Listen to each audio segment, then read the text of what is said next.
Hello friends, welcome आपका एक नए वीडियो में। ये प्रवक्ता 2021 की परीक्षा है पीजीटी नागरिक शास्त्र। तो इसमें पॉलिटिकल साइंस का ये पेपर है। देखते हैं इसमें प्रश्न, मैं सारे प्रश्न को सॉल्व करूंगा। फिर अगले वीडियो में 2020 का पीजीटी का पेपर लूँगा। ये सॉल्व पेपर है। तो ये 425 की अंक की परीक्षा होती है। इसमें नेगेटिव मार्किंग नहीं थी, 125 प्रश्न आते हैं।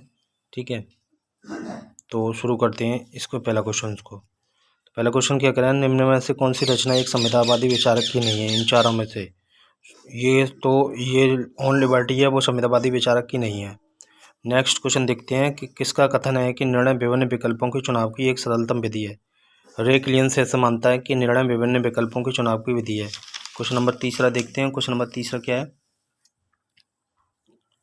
कौटिल्य के अर्थशास्त्र में कितने अधिकरण हैं। कौटिल्य के अर्थशास्त्र में 15 अधिकरण हैं। ठीक है, ये इसकी व्याख्या है। 15 अधिकरण हैं, 125 इसके अंतर्गत 15 अधिकरण, 180 प्रकरण, 150 अध्याय के साथ 6000 श्लोक हैं। तो ये सारा इसका अंतर है। निम्न में से कौन सा उद्देश्य भारत के संविधान की प्रस्तावना में सम्मिलित नहीं है। तो आर्थिक स्वतंत्रता सम्मिलित नहीं है। क्वेश्चन नंबर 4, बाकी सारे ये सम्मिलित हैं। क्वेश्चन नंबर 5, मार्क्सवादियों के अनुसार राज्य कैसी संरचना है। तो राज्य एक वर्गीय संरचना है। मार्क्सवादी ये मानते हैं, मार्क्सवादी मानते हैं कि राज्य एक वर्गीय संरचना है। ठीक है, क्वेश्चन नंबर 6 देखते हैं। निम्नलिखित में से कौन अतिवादी नहीं था। कौन अतिवादी नहीं था, तो गोपाल कृष्ण गोखले अतिवादी नहीं थे। नेक्स्ट क्वेश्चन देखते हैं। निम्नलिखित में से किसने अति उदारवादी प्रजातंत्र की विश्वव्यापी विजय को इतिहास के अंत के रूप में व्याख्या किया है। तो फ्रांसिस फुकुयामा ने ये उदारवादी प्रजातंत्र की व्याख्या दी है। देख लेना इसकी व्याख्या को। निम्नलिखित में से कौन ऑस्टिन के संप्रदाय सिद्धांत का कठोरतम आलोचक था। Sir Henry man. चारों में से ये ऑप्सलास्की मोंदा में से सर हेनरी मैन ऑस्टिन के संप्रदाय सिद्धांत की कठोरतम आलोचक माने जाते हैं। नेक्स्ट क्वेश्चन क्या है, क्वेश्चन नंबर 9, सूची 1 को सूची 2 के साथ सम्मिलित कीजिए। तो सूची राइट आंसर इसका जो है ए है। ए का चौथा है, ए का चौथा मॉर्गन थॉमस यथार्थवादी संप्रदाय से थे।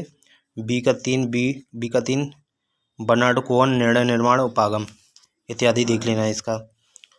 10वां क्वेश्चन है, संसद में पहला लोकपाल विधेयक कब पारित हुआ। संसद में पहला लोकपाल विधेयक 1968 में पारित हुआ। ये पीजीटी परीक्षा का जो पेपर है 2021 का, ये सॉल्व पेपर है पॉलिटिकल साइंस का। ठीक है, अगर चैनल को आपने लाइक सब्सक्राइब नहीं किया तो सब्सक्राइब कर लो, जिससे आने वाली वीडियो आपको सबसे पहले मिलती रहे।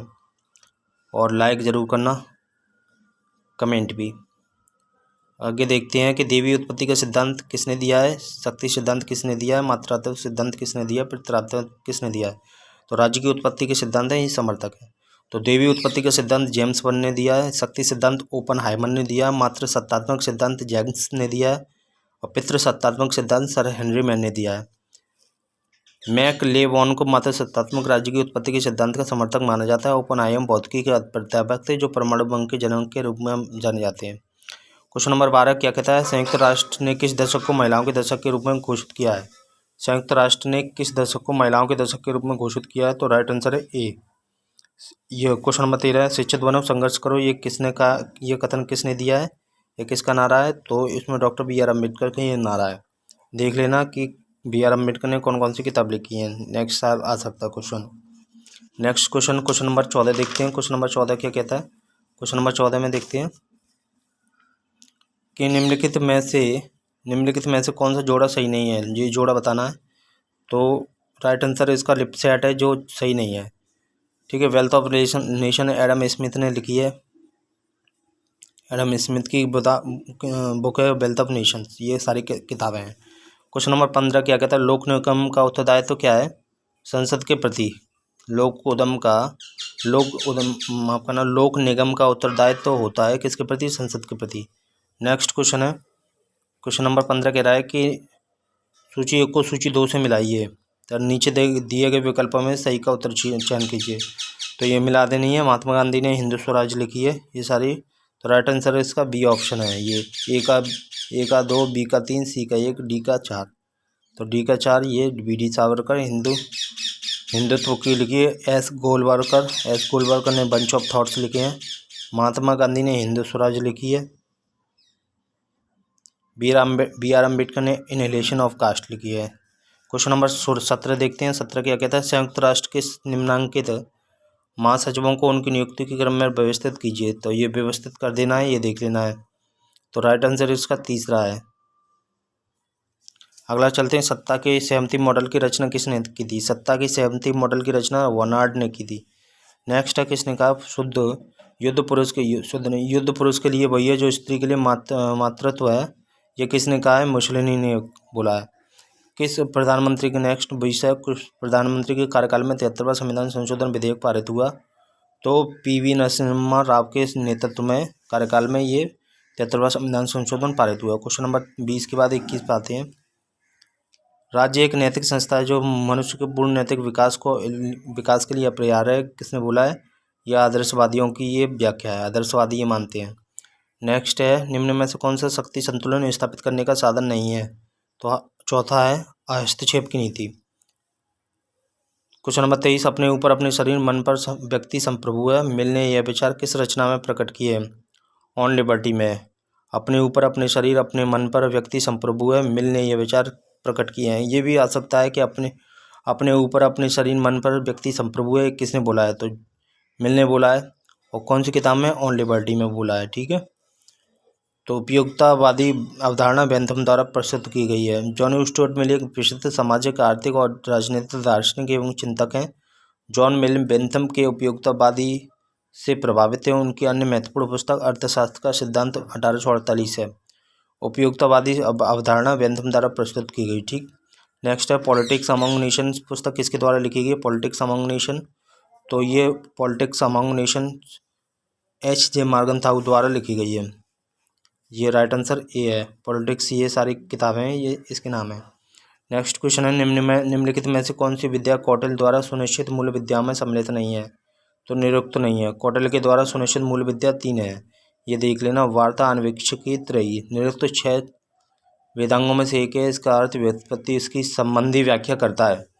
क्वेश्चन नंबर 26, आनुपातिक समानता का सिद्धांत सर्वप्रथम किसने प्रतिपादित किया? अरस्तू ने। क्वेश्चन नंबर 27 है, यदि भारतीय संघ में एक नए राज्य का सृजन करना हो तो निम्नलिखित अनुसूची में किसे संशोधित किया जाना चाहिए? तो पहली अनुसूची को संशोधित किया जाना चाहिए, अनुसूचियाँ। क्वेश्चन नंबर 28 है, निम्न जिले में कानून व्यवस्था कायम करने के लिए जिला पुलिस पर सामान्य नियंत्रण किसका होता है? तो डिस्ट्रिक्ट कलेक्टर का होता है। राइट आंसर ए है इसका। 28 को देखते हैं। डिस्ट्रिक्ट कलेक्टर ये व्याख्या, डिस्ट्रिक्ट कलेक्टर जिलाधिकारी भारतीय प्रशासनिक ये व्याख्या। क्वेश्चन नंबर 29, अध्यात्मक शासन प्रणाली आधारित है किस पर? सरकार के 3 अंगों के मध्य सत्ता पृथक्करण में। ठीक है, अगला नेक्स्ट चलते हैं। भारत के संविधान की किस अनुच्छेद में लिखा है कि इस संविधान का संक्षिप्त नाम भारत का संविधान होगा? आर्टिकल 393 में ये बात लिखी है, ये इसकी व्याख्या देख लेना। क्वेश्चन नंबर 31 में, निम्न में से कौन यह मानता है कि स्वतंत्रता और समानता एक दूसरे के पूरक हैं? तो ये कौन मानता है? आर एस टॉनी मानते हैं। स्वतंत्रता और समानता एक दूसरे के पूरक हैं, आर एस टॉनी ये बात मानते हैं। क्वेश्चन नंबर 32 है, जिला और सत्र न्यायाधीश किसके नियंत्रण में कार्य करता है? जिला एवं सत्र न्यायाधीश किसके नियंत्रण? सीधी सी बात है, राज्य का उच्च न्यायालय के अंतर्गत ये कार्य करता है। व्याख्या है, प्रशासनिक शक्तियों के अंतर्गत राज्य के उच्च न्यायालय के अनुच्छेद 233 के अंतर्गत अपने अधीनस्थ जिला और सत्र न्यायालय पर नियंत्रण स्थापित है। आर्टिकल 233 याद रखना। क्वेश्चन नंबर 33 क्या कहता है, निम्नलिखित में से कौन सा आधुनिक व्यक्तिवाद का प्रवक्ता है? आधुनिक व्यक्तिवाद का, तो राइट आंसर है ग्राहम बालक। 34 क्वेश्चन कहता है, किसने कहा कि यूनान ने एकता विहीन लोकतंत्र विकसित किया और रोम ने लोकतंत्र विहीन एकता कायम की? ये कौन कहता है? ये गेटल कहता है। अगला क्वेश्चन है 35, किसने कहा कि आधुनिक सभ्यता 4 दिन की चांदनी है? महात्मा गांधी कहते हैं। न विवेकानंद, न टैगोर, न अरविंद और गांधी कहते हैं। 36 क्वेश्चन है, संयुक्त राष्ट्र चार्टर मुख्यतः कैसा है? तो ये शांति, न्याय, स्वतंत्रता, आर्थिक, सामाजिक तथा अधिकारों जैसी व्यापक विषयों के लिए है, इनके लिए बना हुआ है। तो राइट आंसर इसका सी है 36 का। तीसरा, जयप्रकाश नारायण किस अवधारणा के प्रतिपादक थे? जयप्रकाश नारायण संपूर्ण क्रांति के प्रतिपादक थे। दल विहीन व्यवस्था के प्रतिपादक थे। संपूर्ण क्रांति, दल विहीन व्यवस्था इन्होंने बताई थी। एक और चलते हैं, व्याख्या देख लेना। संपूर्ण क्रांति की अवधारणा जयप्रकाश नारायण ने प्रतिपादित की थी। जयप्रकाश नारायण जन्म का 11 अक्टूबर 1922 में हुआ था। जयप्रकाश नारायण का जन्म 11 अक्टूबर 1922 में हुआ था। और क्या हुआ था इनके बारे में और देख ले रहे हैं कि को बिहार में सारण के सितारा वादिया में होता है। इन्हें लोक नायक के नाम से जाना जाता है। सितारा वादिया वर्तमान में बलिया उत्तर प्रदेश में स्थित है। इन्हें वर्ष 1998 में भारत रत्न से सम्मानित किया गया था। इनकी प्रमुख रचनाओं में prison diary, towards total, revolution, socialism, Sarvodaya and democracy, ये इनकी किताबों के नाम है, देख लेना। Next question is question number 38, कौन सा एक संसदीय शासन का लक्षण है? संसदीय शासन का लक्षण है विधायिका एवं कार्यपालिका में पूर्ण पृथक्करण, तो ये इसका लक्षण है। नेक्स्ट क्वेश्चन है 39, निम्न में से कौन सा भारत में सहायक अभिकरण का उदाहरण है? केंद्रीय सार्वजनिक निर्माण विभाग, केंद्रीय सार्वजनिक निर्माण विभाग इसका सहायक अभिकरण है। क्वेश्चन नंबर 40, अब तक के समाजों का इतिहास, वर्ग संघर्ष का इतिहास है, यह पंक्तियाँ किस पुस्तक में? कम्युनिस्ट मैनिफेस्टो, ये व्याख्या है इसकी। क्वेश्चन नंबर 41 देखते हैं। 41 क्या कहता है कि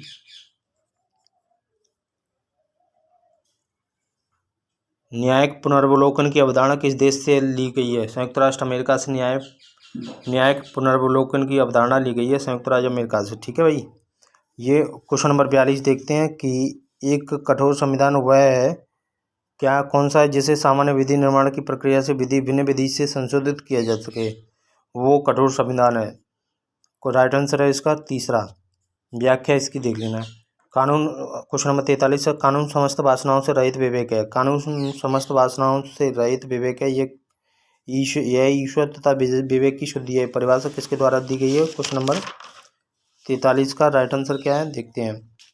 43 का ए है, ये व्याख्या दी गई है अरस्तु के द्वारा। अरस्तु के अनुसार कानून के शासन में मनमानी तत्व का अभाव रहता है। अरस्तु कानून को वासना से प्रभावित विवेक मानता है और इस आधार पर प्रतिपादित करता है कि विधि का शासन किसी व्यक्ति के शासन की अपेक्षा श्रेष्ठकर है। अरस्तु विधि को विवेक का ही दूसरा नाम मानता है। आगे क्वेश्चन है कि सूचियों को सूची 2 से मिला दे रहे हैं, तो राइट आंसर इसका चौथा है। ए का 4 मिला दे रहे हैं, ए का 4। सेंट साइमन, बी का 3, सिडनी वेव, फैबियन समाजवाद सिडनी वेव ने दिया, फैबियन समाजवाद सिडनी वेव की देना है। ठीक है भाई, देख लेना, ये इसकी व्याख्या है। क्वेश्चन नंबर 45 क्या कहता है? भारत के गवर्नर जनरल के पद की व्यवस्था का प्रावधान सर्वप्रथम किस में मिलता है? तो 1833 में मिलता है। राइट बी आंसर है इसका, राइट बी। यहाँ 1833 में सबसे पहले जो है भारत में ये व्यवस्था मिलती है। अगला क्वेश्चन है कि FMT, number 2 Montreal protocol, number 3 विश्व व्यापार, नंबर 3 ट्रिप्स, नंबर 4 WFSF। तो ये आपको राइट आंसर बताना है इसका, तो देख लेना। राइट आंसर इसका ए है। ठीक है, ए। अगला क्वेश्चन चलते हैं 47। क्वेश्चन नंबर 47 में क्या है? कौन सा युग्म सही सुमेलित नहीं है, ये बताना है। तो राइट एम ए जन्ना सुमेलित नहीं है। तो मोतीलाल नेहरू रिपोर्ट 1928 से, एम ए जन्ना 14 सूत्री मांग 1929 में, एम के गांधी चंपारण आंदोलन 1917, सुभाष चंद्र बोस फॉरवर्ड ब्लॉक 1939। लोक निगम प्रकार का प्रशासन क्या प्राप्त करने की चेष्टा करता है? लोक निगम प्रकार का प्रशासन क्या प्राप्त करने की चेष्टा करता है? सार्वजनिक जवाबदेही का कार्रवाई दक्षता के साथ मिश्रण, ये चेष्टा करता है इसको पाने की। अगला क्वेश्चन है 49। ऑस्टन ने अपनी पुस्तक संप्रभुता के सिद्धांत की व्याख्या की है, तो लेक्चर्स ऑन जूरिस्प्रूडेंस में। क्वेश्चन नंबर 50, शांति के लिए एकता प्रस्ताव से संयुक्त राष्ट्र संघ के किस अभिकरण की शक्ति में वृद्धि हुई है? महासभा के। नेक्स्ट है 51, दबाव समूह निम्न में से कौन सा तरीका नहीं अपनाते? दबाव समूह चुनाव लड़ना नहीं अपनाते, संगोष्ठी, लॉबिंग, प्रचार सब करते हैं, चुनाव नहीं लड़ते दबाव समूह, प्रेशर ग्रुप, ये इसकी व्याख्या है। नंबर 52 है, हल्प विकास को समझने के लिए डिपेंडेंसी थ्योरी का प्रचार प्रस्तुत किया था किसने? तो समीर अमीन ने किया था। 52 के बाद क्वेश्चन नंबर 53 देखते हैं। 53 क्या कहता है? 53 कहता है कि क्वेश्चन नंबर 53 कहता है प्राकृतिक अवस्था शांति, सद्भावना, पारस्परिक सहयोग तथा सुरक्षा की है। यह कथन किसका है? तो लॉक की है। 54, छावनी बोर्ड के संबंध में निम्नलिखित में से क्या सही नहीं है? तो क्या सही नहीं है? इसे एक राइट आंसर ए है। इसे कार्यपालिका प्रस्ताव द्वारा निर्मित किया गया था। क्वेश्चन नंबर 54 देखते हैं, 55 देखते हैं। निम्न में से कौन संप्रभुता के बहुलवादी सिद्धांत का समर्थक नहीं है? तो राइट आंसर है बौद्धान नहीं है। तो 56 है, 56 देखते हैं। निम्न में से कौन सा विधेयक भारतीय संसद के दोनों सदनों के विशेष बहुमत द्वारा अलग पारित किया जाना चाहिए? तो राइट आंसर है इसका, देखते हैं 56 का राइट आंसर क्या दिया है। 56 का राइट आंसर दिया है ए। संविधान के भाग 20 के अनुच्छेद 368 में संविधान संशोधन से संबंधित प्रक्रिया का उल्लेख किया गया। संविधान के अधिकांश उपबंधों में संशोधन के समय संसद के दोनों सदनों में विशेष बहुमत की आवश्यकता होती है। विशेष बहुमत से तात्पर्य सदन की कुल सदस्य संख्या का साधारण बहुमत तथा उपस्थित मतदान में भाग लेने वाले का 2/3 है। अगला क्वेश्चन देखते हैं कि निम्न में से कौन सा देश बिम्स्टेक का सदस्य नहीं है। तो चौथा स्पेन नहीं है। 58 देखते हैं यूपीएससी के अध्यक्ष सदस्यों का कार्यकाल कितने वर्ष का होता है। 6 वर्ष का होता है। 59 देखते हैं निम्नलिखित में से किसने समाजवाद के अंतर्गत सांस्कृतिक क्रांति का विचार प्रतिपादित किया। माओ से तुंग। क्वेश्चन नंबर 60 देखते हैं 1960-62 के क्यूबा मिसाइल संकट के समय अमेरिका का राष्ट्रपति कौन था। JF कैनेडी था। क्वेश्चन नंबर 61 देखते हैं हॉब्स के अनुसार प्राकृतिक अवस्था। हॉब्स के अनुसार प्राकृतिक अवस्था पूर्व राजनीतिक और पूर्व सामाजिक दोनों है। ठीक है।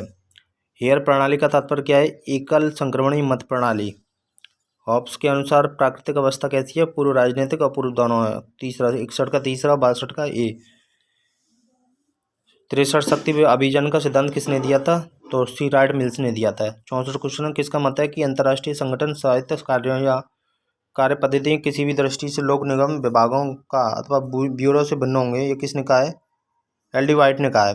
65 है विधायी कार्य करने के लिए भारत की संसद की संयुक्त बैठक की अध्यक्षता कौन करता है। 65 की अध्यक्षता कौन करता है। 65 की अध्यक्षता करता है 4। राइट आंसर है 66। बहुलवादी महत्व देते हैं। बहुलवादी महत्व देते हैं समूह और संगठनों को। बहुलवादी महत्व देते हैं किसको। समूह और संगठनों को महत्व देते हैं। अगला है नगर राज्य का संबंध माना जाता है। नगर राज्य का संबंध माना जाता है प्राचीन यूनान से। प्राचीन यूनान से नगर राज्य का संबंध माना जाता है। मार्क्स ने नौकरशाही की प्रशंसा निम्न में से किस विशेषता के लिए की है। नंबर राइट आंसर है 4। राष्ट्रों में केंद्रीकरण की प्रवृत्ति बढ़ाने में भूमिका। 69 निम्नलिखित में से क्या प्रशासन पर विधायी नियंत्रण संभव है।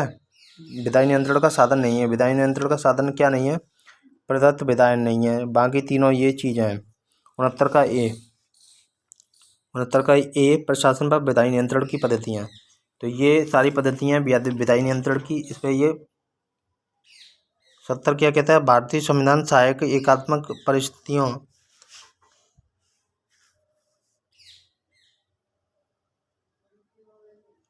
भारतीय संविधान सहायक विशेषताओं सहित एक संघीय राज्य की स्थापना के स्थान पर सहायक संघीय विशेषताएं सहित एक एकात्मक राज्य की स्थापना करता है। किसने कहा है। KCBL ने। 71 निम्नलिखित में से कौन राजनीतिक विज्ञान को विज्ञान नहीं मानता है। तो कौन नहीं मानता है। HFW मैटलैंड नहीं मानता है। 72 क्या कहता है निम्नलिखित में से कौन एक आदर्शवादी विचारक नहीं है। तो बेंथम नहीं है। नेक्स्ट है 72 का 73 देखते हैं क्वेश्चन नंबर 73 क्या कहता है। 73 कहता है निम्न में से किसका संबंध शीत युद्ध से नहीं है। शीत युद्ध से कौन किसका संबंध नहीं है। उपयुक्त में से किसी का नहीं है इनमें से। 73 के बाद 74 में देखते हैं। 74 क्वेश्चन क्या कहता है। संयुक्त राज्य अमेरिका भूतपूर्व सोवियत संघ के संदर्भ में देतांत डेटेंट का तात्पर्य क्या है। दोनों के मध्य तनाव में शिथिलता ये इसका अर्थ है। तात्पर्य 74 का बी राइट आंसर है दूसरा। 75 राम मनोहर लोहिया किसके समर्थक थे। विकेंद्रीकृत समाजवाद के वो समर्थक थे। 75 का ए। 76 का देखते हैं निम्न में से किस प्रशासकीय अभिकरण के पास कार्य संपादन का एक अधिकार है। 76 का किस विभागीय के पास। तो राइट आंसर एक है सूत्र अभिकरण के पास कार्य संपादन का अधिकार है। सूत्र अभिकरण का वास्तविक रूप से नीतियों को लागू करना है। 77 न्यायिक पुनरावलोकन की शक्ति प्राप्त किसको है। तो सर्वोच्च न्यायालय या उच्च न्यायालय दोनों को है। नेक्स्ट देखते हैं क्वेश्चन नंबर 77 के बाद 78 देखते हैं। कानून सामाजिक आचरण का नियम करने वालों का समूह है। यह परिभाषा किसने दी है। डिग्वी ने की है। 78 के बाद 79 देखते हैं। राजनीतिक विज्ञान हमें बतलाता है कि पिछले समय में राज्य क्या क्या रूप रहा है। राज्य का क्या क्या रूप रहा है इस समय उसका क्या संबंध है। तो गेटल है ये। गेटल इसका आदर्श रूप स्वरूप क्या होना चाहिए। कथन किसका है। राजनीतिक विज्ञान हमें बतलाता है कि पिछले समय में राज्य का क्या क्या रूप रहा है इस समय उसका क्या स्वरूप है और इसका आदर्श स्वरूप क्या होना चाहिए। कथन किसका है। ये गेटल का है। 80 क्वेश्चन नंबर 80 क्या कहता है। भारत के संविधान के अंतर्गत निम्नलिखित में से कौन सा एक मूल कर्तव्य नहीं है। तो मूल कर्तव्य ये तीनों है नीचे वाले। लोक निर्वाचन में मतदान करना ये मूल कर्तव्य नहीं है। देख लेना इसकी व्याख्या। भारत के संविधान के अंतर्गत लोक निर्वाचन में मतदान करना एक मूल कर्तव्य नहीं है। भारतीय संविधान में मूल कर्तव्य 42वें संविधान संशोधन अधिनियम 1976 के द्वारा सरदार स्वर्ण सिंह की अनुशंसा पर संविधान के भाग 4 का में अनुच्छेद 51 का में उपबंध किए गए। 86वें संविधान संशोधन के द्वारा 11वां मौलिक कर्तव्य जोड़ा गया। 81 क्वेश्चन क्या कहता है। स्वतंत्रता समानता एक दूसरे के विरोधी है। मत किसका है। तो देखते हैं ये मत किसका है। क्वेश्चन नंबर 81 में 81 में स्वतंत्रता एवं समानता एक दूसरे के विरोधी हैं, यह किसका मत है? ये मत है पहले का लॉर्ड एक्टन का। 82 क्वेश्चन है, निम्नलिखित में से कौन सी पुस्तक हेनरी फेयल की रचना नहीं है? The theory of social economic organisation नहीं है। 83 क्वेश्चन देखते हैं, निम्नलिखित में से कौन सा युग्म सही सुमेलित नहीं है? Question number Joseph Stalin, veg labour and capital. Question number 84 देखते हैं कि क्या कहता है, निम्नलिखित में से कौन राष्ट्रीय हित को विश्व राजनीति का अंतिम और निर्णायक तत्व मानता है? मॉर्गन ताऊ है, वो मानते हैं कौन राष्ट्रीय हित को विश्व राजनीति का अंतिम और निर्णायक तत्व मानता है? मॉर्गन ताऊ। क्वेश्चन नंबर 85, भारत के सर्वोच्च विधि अधिकारी निम्नलिखित किसे माना जाता है? भारत एक महान्यायवादी है, भारत का महान्यायवादी है, वो भारत का सर्वोच्च विधि अधिकारी माना जाता है। व्याख्या देख लेना, अनुच्छेद 76 भारत के महान्यायवादी अनुच्छेद क्षेत्र की नियुक्ति भारत के राष्ट्रपति द्वारा की जाती है। जो व्यक्ति सर्वोच्च न्यायालय के न्यायाधीश बनने की योग्यता रखता है, ऐसे व्यक्तियों को राष्ट्रपति महान्यायवादी के पद पर नियुक्त कर सकते हैं। भारत के महान्यायवादी देश का सर्वोच्च कानून अधिकारी होता है। क्वेश्चन नंबर 86 का ये कि कौन गांधी दर्शन से संबंधित नहीं है? तो राइट आंसर है 1 2 3 4 संबंधित है, नहीं संबंधित है, तो चारों ही संबंधित है। क्वेश्चन नंबर 87 क्या कहता है, भारत के निर्वाचन आयोग का प्रावधान किस अनुच्छेद में है? तो 324 में है, अनुच्छेद 324 में भारत के निर्वाचन का। 87 के बाद 88 देखते हैं, ये व्याख्या है इसकी। 88 का देखते हैं, निम्न में किस लेख का अर्थ है हम हुक्म देते हैं? परमादेश का ये अर्थ होता है, भारतीय संविधान के अनुच्छेद 32(2) के अनुच्छेद उच्चतम न्यायालय को अधिकार प्रदान किया गया है, जिसके अनुसार वह मूल अधिकारों को प्रतिबंध करने के लिए आदेश देता है। 89, लेसेस फेयर का सिद्धांत किससे प्रभावित था? लेसेस फेयर का सिद्धांत किससे प्रभावित था? स्वतंत्रता के नकारात्मक विचार से। 90 कहता है, भारत ने एक अमेरिकी विशेषज्ञ फ्रैंक क्रॉच को किस वर्ष यह जांचने के लिए आमंत्रित किया कि निष्पादन बजट भारत में अपनाया जा सकता है? ये किसने बोला? 1964 में बोला। 90 के बाद 91 देखते हैं कि निम्नलिखित में से कौन निषेध भूभाग को राज्य का एक आवश्यक तत्व नहीं मानता? जॉन सीले नहीं मानता। किस वर्ष भारत और पाकिस्तान संघाई सहयोग संगठन के पूर्ण सदस्य बने? 2017 में बने। नेक्स्ट है, निम्न में से कौन सा जोड़ा गलत है? कौन सा जोड़ा गलत है? रेलवे स्टाफ और कॉलेज अहमदाबाद। मौलिक अधिकारों के कार्यवाहन को निलंबित करने का अधिकार किसको है? तो राइट आंसर है राष्ट्रपति को है। 94 के बाद 95 देखते हो, क्वेश्चन नंबर 95 क्या कहता है, अभिप्रेरणा के दो घटक विचारधारा की वकालत किसने की थी? हर्जबर्ग ने की थी। नेक्स्ट 96 क्वेश्चन, निम्नलिखित विचारकों को उनसे संबंध विचार परंपराओं को साथ सम्मिलित कीजिए। ये परंपराओं को सम्मिलित करना है, तो राइट आंसर इसका चौथा है। ए का 3 मिलाते हैं। एडमंड बर्ग रूढ़िवादी थे, बी का 3, ए का 2 है, ए का 2 है। इच्छा स्वतंत्रवाद, बी का 3, बी का नोबर्ट नोजिक रूढ़िवाद, सी का 4, सी का जेरेमी बेंथम उपयोगितावाद और अल्सेदर मैकिंटायर समुदायवाद। नेक्स्ट चलते हैं, कापलान के अनुसार शक्ति संतुलन व्यवस्था की सर्वाधिक संभावित परिणति होगी किसके अनुसार? 97 का राइट आंसर क्या है देखते हैं, तीसरा। शक्ति संतुलन का सिद्धांत राइट आंसर है तीसरा। शक्ति संतुलन का सिद्धांत यह मानता है कोई राष्ट्र तब तक सुरक्षित है जब तक सैनिक क्षमता ये इस प्रकार बटी हुई है कि कोई अकेले राज्य इतना शक्तिशाली ना हो कि वह अकेले राज्यों को दबा दे। कापलान के अनुसार शक्ति संतुलन व्यवस्था की सर्वाधिक संभावित परिणति ध्रुवीय होगी। रिपब्लिक राजनीति पर लिखा गया ग्रंथ होने के बजाय, नेक्स्ट 98, रिपब्लिक राजनीति पर लिखा गया ग्रंथ होने के बजाय शिक्षा शास्त्र पर लिखा गया समस्त युगों का सर्वोत्तम ग्रंथ है, किसने बोला? रूसो ने। रिपब्लिक प्लेटो द्वारा 380 में लिखा गया। 99 क्वेश्चन देखते हैं, जब वार्षिक केंद्रीय बजट लोकसभा के द्वारा पारित नहीं होता तो क्या होता है? प्रधानमंत्री अपनी मंत्रिपरिषद का त्यागपत्र प्रस्तुत करता है। व्याख्या है, भारतीय संविधान के अनुच्छेद 112 में वार्षिक वित्तीय बजट का प्रावधान है। इसके तहत राष्ट्रपति का एक कर्तव्य है कि प्रत्येक वर्ष 1 अप्रैल से 31 मार्च के लिए संसद के दोनों सदनों के समक्ष भारत सरकार की वर्ष के लिए अनुमानित आय और व्यय का विवरण संसद के पटल पर रखवाए, जबकि वार्षिक वित्तीय विवरण ये है। नेक्स्ट है, निम्नलिखित युग्मों में से कौन सा उत्तम शासन का सार है? पारदर्शी जवाबदेह प्रशासन। नेक्स्ट 100 के बाद 101 पर चलते हैं, निम्नलिखित में से कौन भाषा को राष्ट्रवाद के विकास के लिए सबसे महत्वपूर्ण कारक मानता है? उपयुक्त सभी। 101 कहता है, निम्नलिखित में से कौन भाषा को राष्ट्रवाद के विकास के लिए सबसे महत्वपूर्ण कारक मानता है? राष्ट्रवाद वह विश्वास है कि लोगों का समूह इतिहास, परंपरा, भाषा, जातीयता, जातिवाद के संस्कृति के आधार पर खुद को विभाजित करता है। इन सीमाओं के कारण इस निष्कर्ष पर पहुंचते हैं कि उन्होंने अपने स्वयं के निर्णयों के आधार पर अपना संप्रभु राजनीतिक समुदाय राष्ट्र स्थापित करने का श्रेय मैजनी, फिक्टी और एमजी मूर ने भाषा को राष्ट्रवाद के विकास के लिए सबसे महत्वपूर्ण कारक माना। 102 क्या कहता है, निम्नलिखित युग्मों में से कौन सा युग्म सुमेलित नहीं है?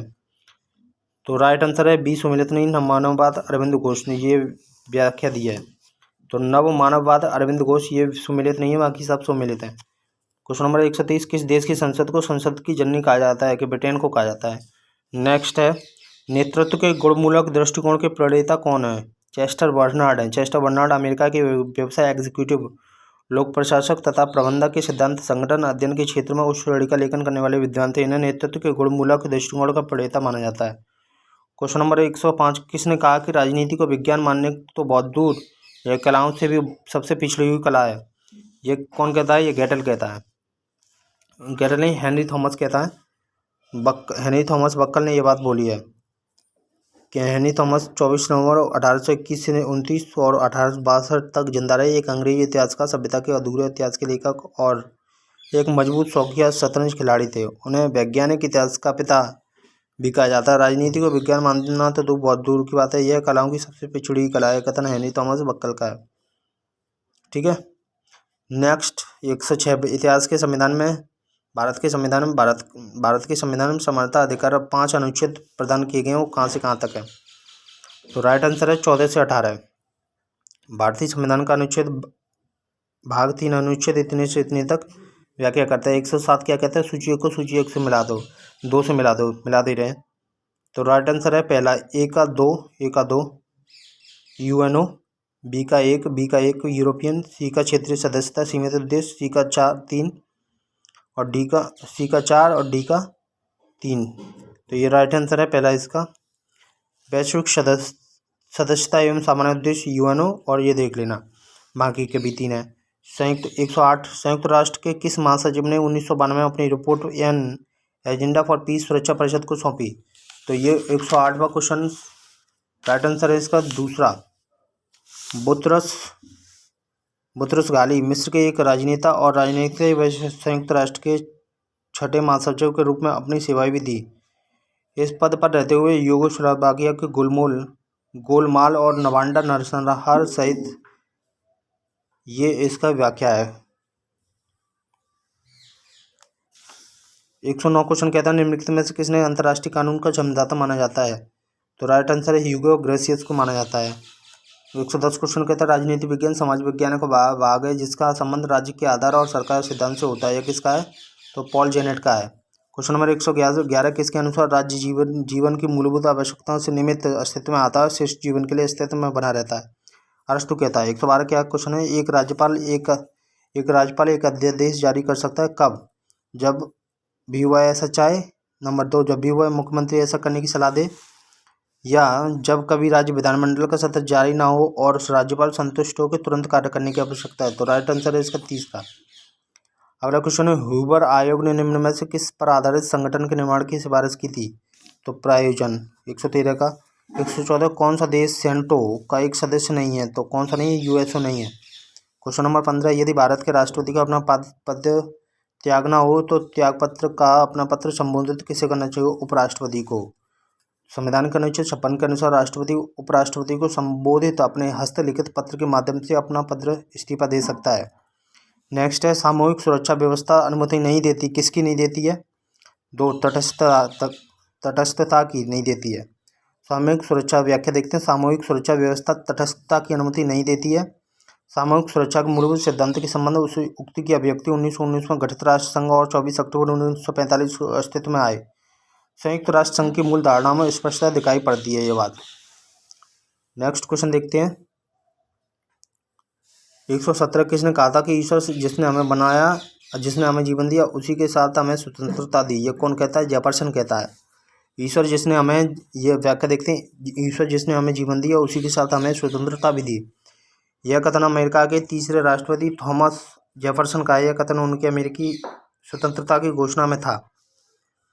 थॉमस जेफरसन का मानना था कि व्यवस्था सबसे सुरक्षित होता है जहां सभी पढ़ने योग्य होते हैं तथा प्रेस की स्वतंत्रता विद्यमान होती है।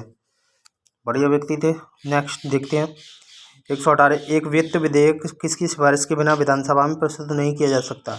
तो राज्यपाल के। नेक्स्ट क्वेश्चन है, इसकी ये व्याख्या दी है। नेक्स्ट क्वेश्चन 119, निम्नलिखित में से संयुक्त राष्ट्र का कौन सा अंग अंतर्राष्ट्रीय शांति एवं सुरक्षा के लिए जिम्मेदार है? सुरक्षा परिषद जिम्मेदार है। 120 देखते हैं।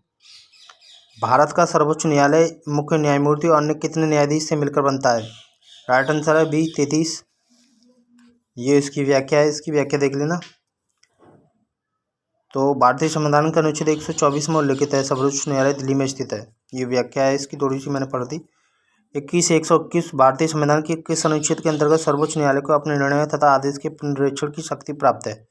तो 137 में भारतीय संविधान के अनुच्छेद 137 के अंतर्गत सर्वोच्च न्यायालय के अपने निर्णय तथा आदेश के पुनरीक्षण की शक्ति प्राप्त है। अनुच्छेद 135 विद्यमान विधि के अधीन फेडरल न्यायालय की अधिकारिता शक्तियों को उच्चतम न्यायालय द्वारा प्रयुक्त दोनों में से है।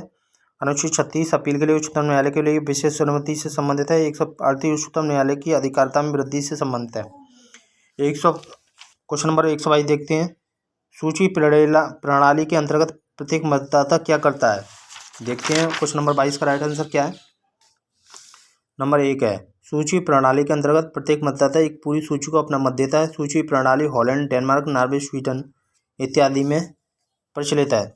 123 क्वेश्चन कहता है निम्न में से किसने पंथ निरपेक्ष शासन सभी धर्मों को राज्य द्वारा समान संरक्षण बताया? तो जवाहरलाल नेहरू ने बताया। क्वेश्चन नंबर 124 क्या कहता है प्लेटो ने निम्नलिखित में से किसमें मिश्रित संविधान की अवधारणा उल्लेख किया है? मिश्रित संविधान की अवधारणा का उल्लेख किया है द लॉज में।